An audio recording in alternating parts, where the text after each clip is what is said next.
सड़कों के निर्माण में पहले पता ही नहीं लगता था कि सड़क है कि गड्ढा है, और सारे जनपद में हमारी जो सड़कें ख़राब थी उन पर हमने CRF फंड से प्रधानमंत्री ग्रामीण सड़क योजना के तहत, अन्य जिला योजना के तहत सड़कों के निर्माण का काम प्रारंभ किया।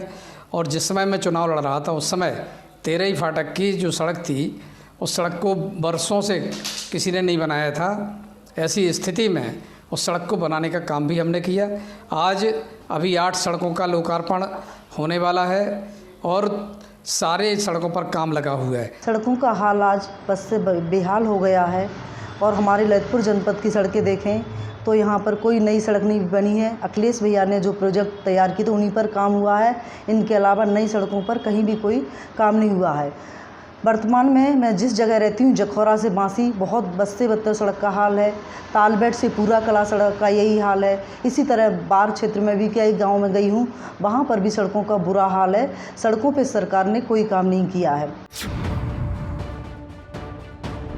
स्वास्थ्य के संबंध में मैं आपको बता दूं, बड़ी विषमता थी हम लोगों को। यहाँ से झांसी मेडिकल जाना पड़ता था। मेडिकल कॉलेज की स्थापना ललितपुर जनपद में शीघ्र ही होने वाली है, काम शुरू हो गया है और हम अगले महीने में माननीय मुख्यमंत्री जी से उसका शिलान्यास करा के माननीय मुख्यमंत्री जी ने समय दिया है, जो अगस्त के महीने में प्रारंभ कराने का हमारा संकल्प है। काम शुरू हो जाएगा। यहाँ पर हॉस्पिटल में कोई सुविधा नहीं है। यहाँ अगर कोई पेशेंट आता है तो तुरंत उसको रिफ़र झांसी कर दिया जाता है।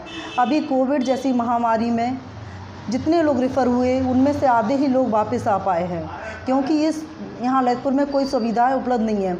जाखलोन वाले हमारे जनपद में जाखलोन जगह है, वहाँ पर बहुत सारे लोग रहते हैं। उनकी एक मांग थी कि यहाँ हॉस्पिटल होना चाहिए, वहाँ पर कोई स्वास्थ्य केंद्र नहीं खुलवाया गया। तो वर्तमान सरकार धरातल पे कोई काम नहीं कर रही है, सिर्फ नाम मात्र के ही काम कर रही है। बिजली के लिए आप सबको पता है बरसों से गांव में कहीं बिजली देखने को नहीं मिलती थी। आज हर मजरे पर हमने बिजली पहुंचाने का काम किया है। किसानों को पानी उपलब्ध हो जाए, उनके कुओं पर ट्यूबवेल के कनेक्शन देने का काम किया है और सभी को हर घर में बिजली के कनेक्शन देने का काम किया है। अखिलेश भैया ने बिजली बहुत कम यूनिट रेट पे दी थी और किसानों को इससे बहुत फ़ायदा हुआ था। वर्तमान गवर्नमेंट यूनिट रेट इतना ज़्यादा बढ़ा दिया है, ये कह तो रही कि हमने घर घर लाइट पहुंचाई है, बट लाइट पहुंचाने से क्या फ़ायदा। अगर एक गांव में किसी गरीब के घर महीने का 800-900 बिल आ रहा, जिसकी वार्षिक आय ही 20,000 है, तो वो कैसे इस लाइट का भुगतान करेगा। तो ये लाइट के नाम पर बहुत ज़्यादा लूटमार कर रही है और लाइट बहुत कम दे रही है। कि पेयजल के लिए शहर क्षेत्र में भारी समस्या थी, खासतौर से नेहरू नगर और चांदमारी क्षेत्र में। वहाँ हमने अमृत योजना के तहत पानी की व्यवस्था करने का संकल्प लिया है और टंकी का निर्माण आधा हो चुका है।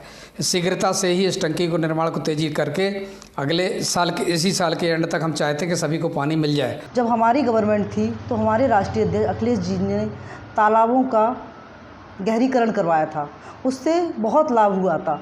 और जो अभी सरकार है इसने पानी के लिए कुछ भी काम नहीं किए। ललितपुर में देख लीजिए, नेहरू नगर हो, खिरियापुरा हो और भी चांदमारी हो, यहाँ पानी की बड़ी किल्लत होती। आए दिन पानी के पीछे लड़ाई झगड़े होते रहते हैं। जो पानी की टंकियाँ बनी हैं वो सिर्फ नाम मात्र की बनी है, क्यों पानी उनके द्वारा नहीं उपलब्ध हो रहा है। शिक्षा के क्षेत्र में हमने ये तय किया था कि शिक्षा की मूलभूत सुविधाएं प्रत्येक परिवार का व्यक्ति, गरीब परिवार का व्यक्ति भी शिक्षा प्राप्त करे। उसके लिए हम लोगों ने अभियान चला करके प्राइमरी से लेकर हायर एजुकेशन तक के लिए व्यवस्था की। इस संबंध में हमने जखौरा में एक राजकीय महाविद्यालय का निर्माण भी शुरू किया है, जो शीघ्र ही पूर्ण होने वाला है। इससे शहरी क्षेत्र के साथ साथ ग्रामीण क्षेत्र के लोग भी उच्च शिक्षा प्राप्त कर सकेंगे। पूरा कला में जो इंटरमीडिएट कॉलेज की व्यवस्था है, अभी मैंने मुख्यमंत्री जी से उसकी स्वीकृति प्राप्त की है और शीघ्र ही वहाँ पूजन करा करके शिलान्यास करके विद्यालय के निर्माण का काम प्रारंभ करेंगे। तो वर्तमान सरकार शिक्षा तो देनी नहीं चाहती, वो चाहती ही नहीं है कि लोग शिक्षित हों। अगर लोग शिक्षित हो जाएंगे तो जागरूक हो जाएंगे, सही गलत की उन्हें पहचान हो जाएगी।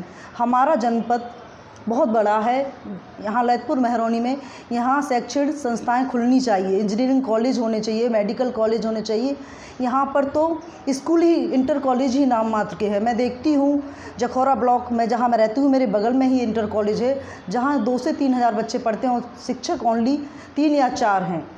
क्योंकि शहर से जो दूर गाँव में गिने चुने उंगलियों पर गिनने लायक इंटर कॉलेज है और टीचरों की संख्या बहुत कम है, तो शिक्षा पे ये सरकार कोई काम नहीं कर रही है।